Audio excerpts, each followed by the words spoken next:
Welcome back to the Talking Hedge. I'm Josh Kincaid, and this is your Cannabis Business Podcast. Today, we're going to dive into the BDS Analytics Report on the cannabis market trends for 2019, check in halfway, and see where we're at. On the line is Dan Kimmis of Good CBD Products. First on the list with BDS Analytics market trends is social consumption.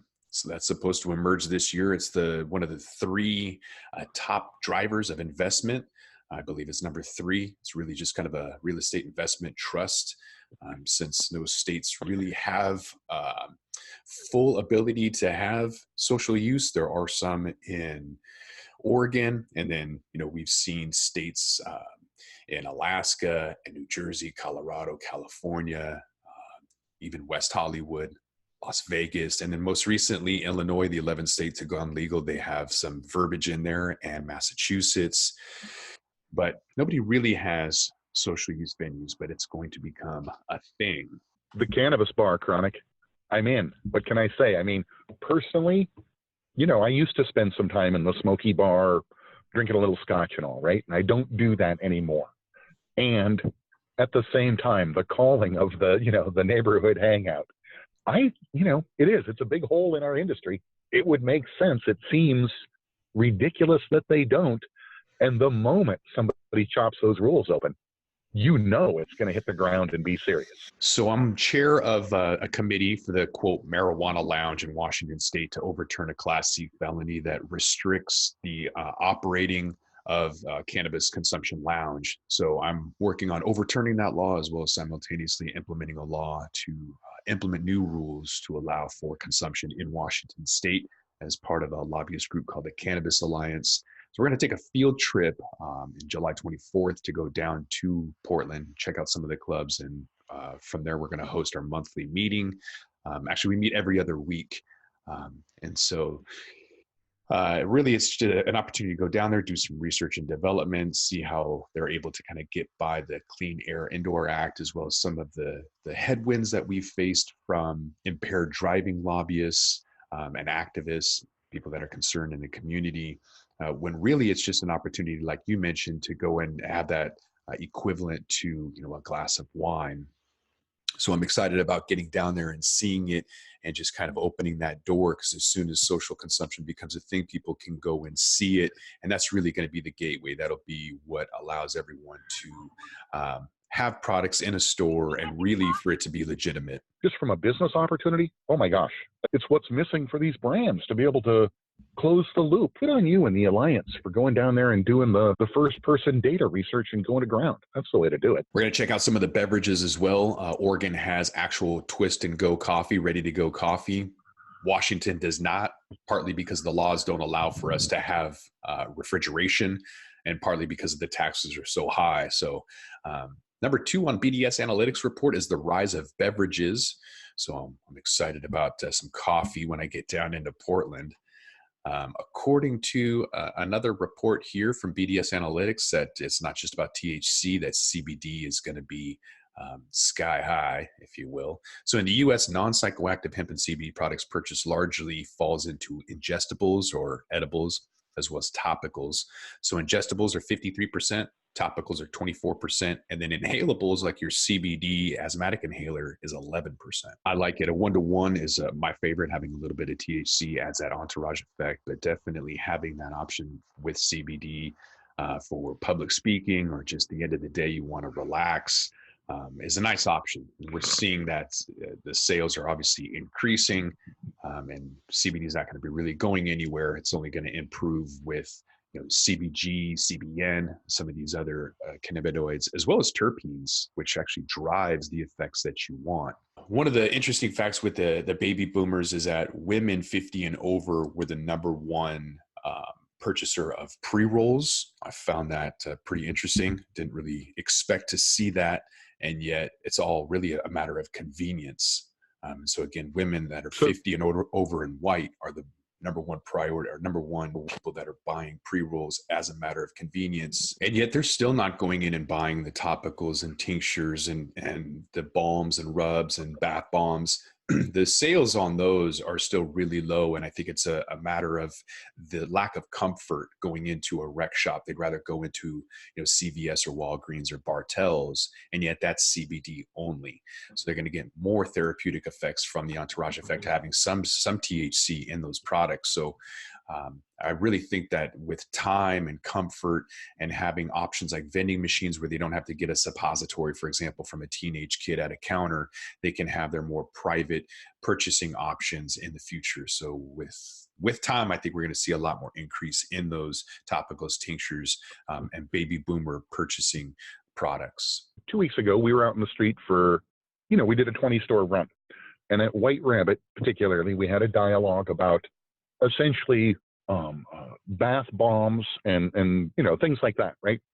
It was really interesting to hear from the ground the perspective of the store, why they carry them, how limited the sales are, how people find them, and then and the evolution of how the cannabis store, multiple SKUs, as you've taught me in our podcast, multiple SKUs are part of what allow you to have a profitable business.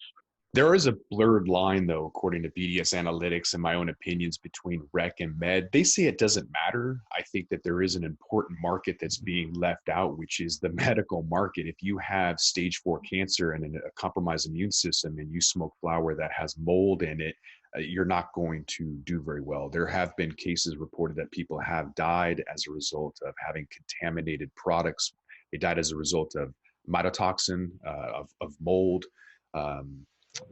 but not cannabis itself, but what was in the cannabis. And so there is a need for medical, but rec has just taken that over. And I think CBD has really masked that medical marijuana drive. It's sort of taken over, and now it's all about CBD, CBD, CBD. I think there's going to be some consolidation as well, and so that will help eventually. And there's going to be some brands that are solidified as well. So the next on the list of BDS Analytics 2019 cannabis market trends that we're reviewing halfway through the year is that brands are going to be solidified. I had made a controversial opinion, I guess, last year when I said that there are no brands in cannabis. People walk in, they say, I want the highest THC at the lowest price. They're not asking for a specific name of anybody. They absolutely do not care about singers, songwriters, musicians, athletes, famous people. That right now, to this day, in 2019, nobody cares. They don't care who you are, but brands, however, do matter. And I just still haven't seen any famous people that have a brand outside of Snoop Dogg in LA. Nobody outside of California cares about Snoop Dogg's brand of cannabis. There is a strain, that people do like, but it's not it doesn't have anything to do with his name. And so Wick and Mortar, owned by, a good friend of ours, Jared Mirsky, has rebranded from online marijuana design to Wick and Mortar, and talks about the importance of branding as he himself has gone through rebranding. And so as brands further are solidified, he talks about it's important to have a logo design and brand strategy, and then have a social media impact. Really, it's about having consistency, having something that people want, and being relatable. When we go into cannabis stores, a lot of times the packages are turned around backward with the THC ratio on the back of the package. So again, it is a very much an evolving market. There were a lot of companies that just started coming out spending $10,000 on billboards and branding and full page national advertising in High Times and other magazines. And yet it didn't really help them out because people, again, were worried about the highest THC at the lowest price, what fit their pricing. There weren't any brands that were really drawing people to buy them. It was just a matter of what was going to get them the effects that they needed. So it's still a matter of convenience, I think. And we're seeing that in pre-rolls specifically. And so in Washington State during the month of December back in 2016, we saw over 1.1 million joints purchased, totaling over $8.5 million. And that could be because of Christmas or the end of the year. And so what we're seeing even outside of the holidays is about 800,000 joints generating over 6 million in revenue. And the trend is towards infused pre-rolls. So you can see that general pre-rolls in Washington have a growth rate of 36%, generating 68 million a year with a market capture of 12%, versus infused that have a growth rate of 103%. So 70% more. $5.8 million is not a lot. They have 18% market capture. But this is from fourth quarter 2017, by the way.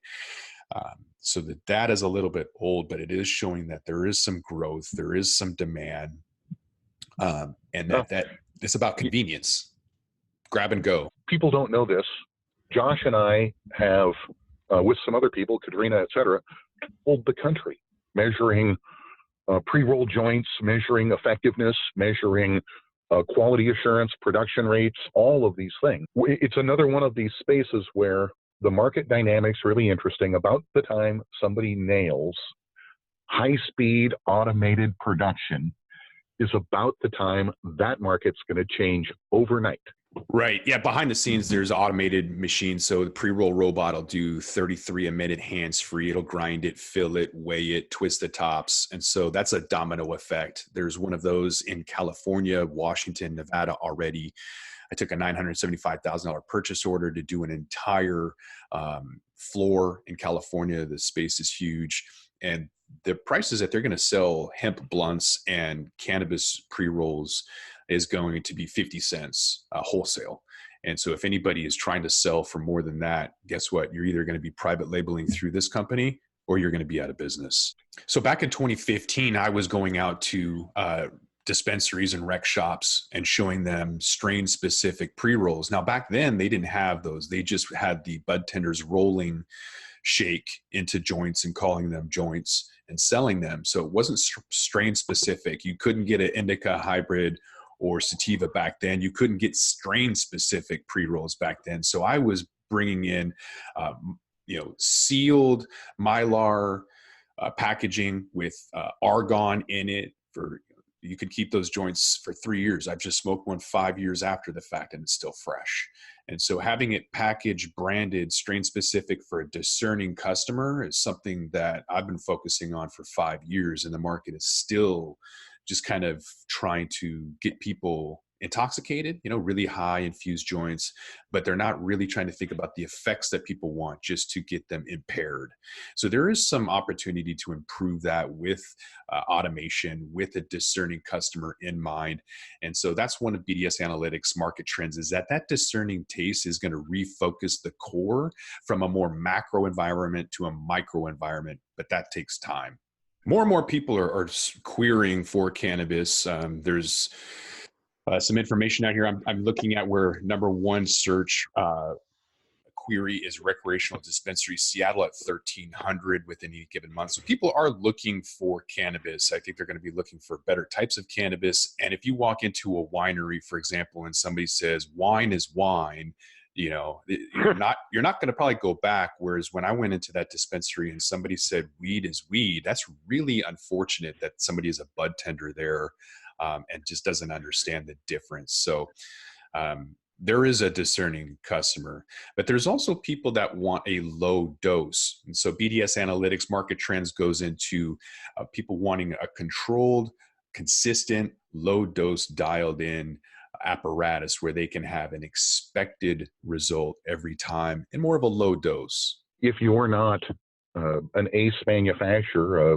a worthy producer, you can see a little bit of variance, right? Your Blue Dream that you grew, this harvest and your Blue Dream that you grew last harvest can be fairly different with regards to, if I buy a gram of it, what's it going to do to me, right? And so getting that nailed, it's actually part of the reason I play with the MDI, the metered dose inhaler. It looks like an asthma inhaler. For those of you that don't know, a metered dose inhaler, it's an asthma inhaler. But it delivers a certain volume of material, THC oil or CBD oil, with every puff that is consistent so that I, as a consumer, know how much medicine I'm taking. So technology is one of the biggest drivers of investment. The number one investment vehicle driver is the multi-state operators, which is like a real estate investment trust. The second is data. And third is consumption lounges, which is also real estate. So behind data is technology, and within that subset is precise dosing. So Technology Crunch had an article about where cannabis investors see the next big wave, and they're calling it precise dosing. So it all makes sense. But where is the value in that? And so the last point that BDS Analytics makes for the 2019 market trends is value equation, and they're calling for declining prices. I've been saying the same thing. I think that there's a bubble, there's speculation, and with that, next wave is going to become consolidation. And then forced consolidation is capitulation. And then after that is going to be value investors looking with a fine tooth comb and then looking to see how they can leverage their own investment and not pay you the full amount that you're seeing now, which is just massive speculation and crazy pricing. In the context of it all, I spend a lot of my time out in the cannabis market on the ground. There's basically some winners and a whole lot of losers right now. There's a whole lot of farms that are under stress. There's a whole lot of retailers that are questioning their entry into the cannabis market. You know, when we started doing this 5 years ago, real investment capital was few and far between.